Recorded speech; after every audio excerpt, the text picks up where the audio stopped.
Most people believe action creates clarity. They tell themselves, I'll figure it out once I start. But without clarity, action becomes noise. Movement without direction does not create progress. It creates exhaustion. Clarity is not something you discover after acting. It is something you establish before moving. In the inner ledger, clarity means knowing what matters now. Not everything, just the next aligned step.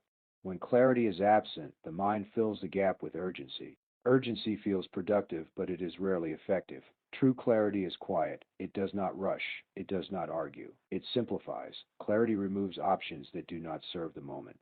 It narrows attention. It organizes energy. This is why disciplined people appear calm. They are not doing more. They are doing what matters. Clarity also protects energy. Without it, decisions pile up.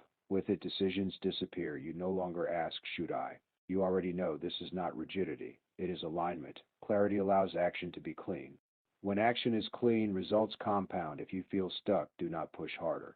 Pause long enough to see clearly. Ask, what requires my attention now? What can wait? What can be removed? Action follows naturally when clarity is present, and when clarity leads, effort becomes lighter.